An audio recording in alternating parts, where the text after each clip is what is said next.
Welcome to Varidi. This video will go step by step and show you how to set your client up on a contract in the form of an automated monthly payment plan. After logging in from the main page, you will be taken directly to the Varidi dashboard. As you can see, there are 3 contract types to select from.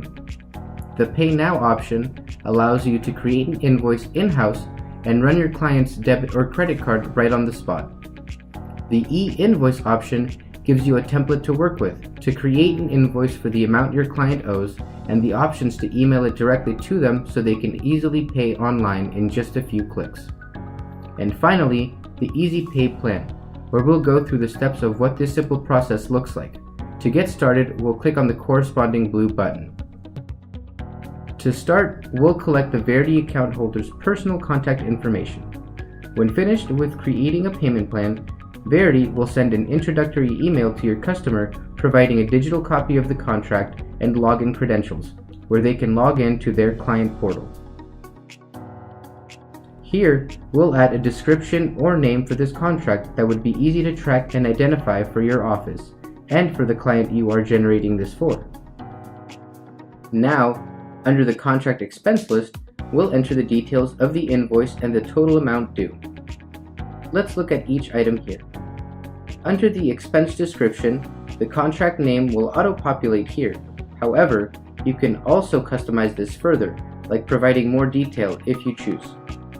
The service date is the date the service was physically completed. The quantity indicates the amount of services of this type that have been performed. Unit price is the cost being charged to the client.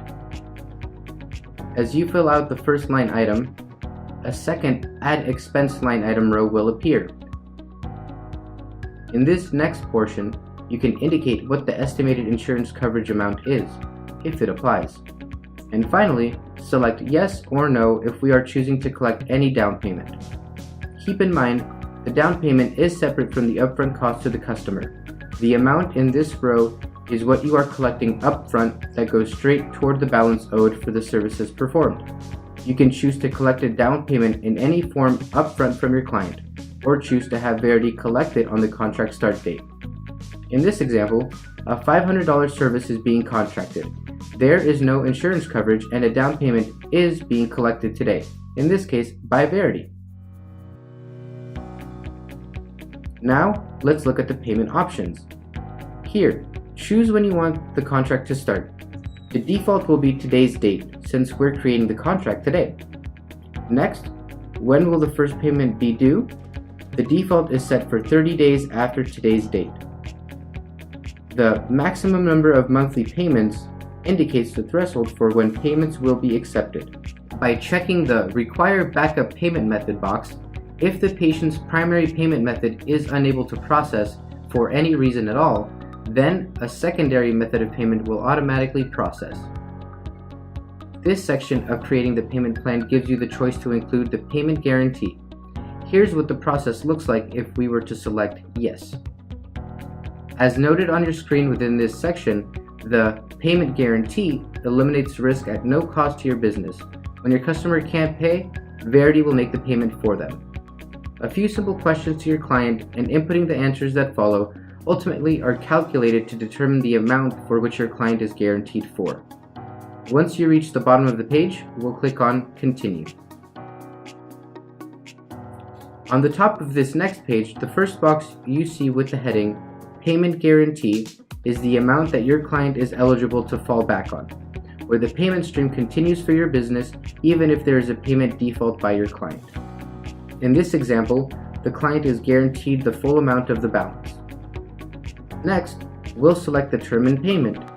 If you prefer that the customer choose their own payment option, you can click on the email button below. Otherwise, we can select on these preset terms, or let's click on Select Other Term to choose something more specific. Here, we can move around this slider where the term length, monthly payment amount, and one-time upfront payment are all displayed in this box. On this page, we'll go through 3 separate sections. First, inputting the account holder's credit or debit card information as the primary payment method. Next, inputting a different credit or debit card to have as the backup payment method. This card will only be charged if the first billing attempt fails. And finally, inputting the payment method the customer wants to use for the one-time upfront fee. To finish, we'll click on Save Payment Info and then Continue at the bottom. Now we're on the last page. This screen will provide you a final review of the contract and its terms based off the information provided. The client can sign the contract in two ways: printing and signing or via electronic signature. If electronic signature is selected, you will be prompted to enter the client's driver's license or social security number. Otherwise, you can print a physical copy of the contract, have your client sign and date it, and you can keep that signed contract for your records. Click on the box to agree with the terms and conditions, click Submit at the bottom of the page, and you are good to go.